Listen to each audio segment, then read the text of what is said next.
Hi everyone, welcome to my channel, I Like to Cake. In this video, I'm going to show you how to make a really easy cherry filling that you can use for filling your cakes.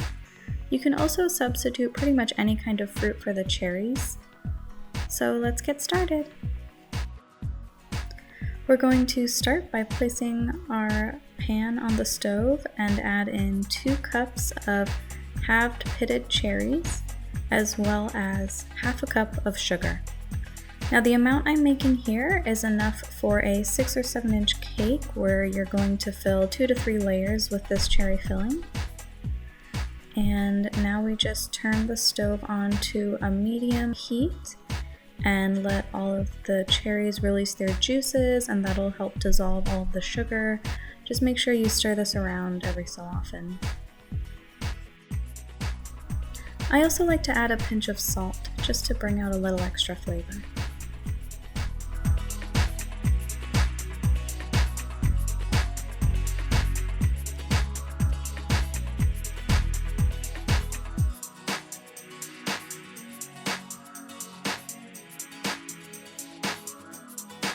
Now you can see the cherries have released a lot of their juices. We have a lot of bubbling going on. We've got a nice syrup starting to form.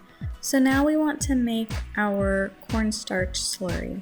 This is going to be 2 tablespoons of cornstarch, 2 teaspoons of fresh squeezed lemon juice, half a teaspoon of vanilla, and then just add enough water to get kind of a thin paste. You want it to be pourable. At this point, we also want to reduce the heat down to a medium-low heat, because if it's too high, then your cornstarch slurry may thicken up before you can mix it into the mixture.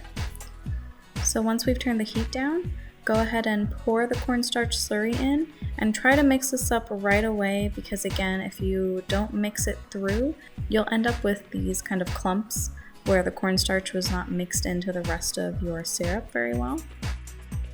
So go ahead and just keep mixing this until it's nice and thick. It will thicken up more as it cools, but you still want it to be pretty thick in here so that when you put it in your cake, it doesn't spill out through the edges.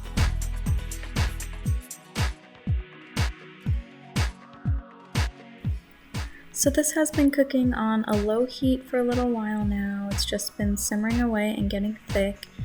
And you want to make sure you continuously stir at this point, because you don't want it to stick to the bottom, which is very likely now that we have cornstarch in there.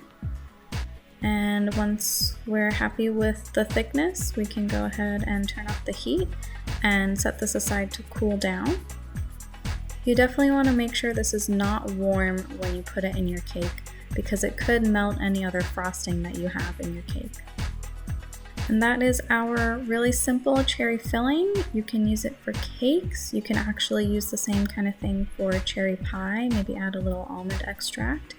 And you can substitute other fruits for the cherries to make like a strawberry filling or a raspberry, blackberry, whatever you like. Hope you enjoyed this video. Thanks for watching.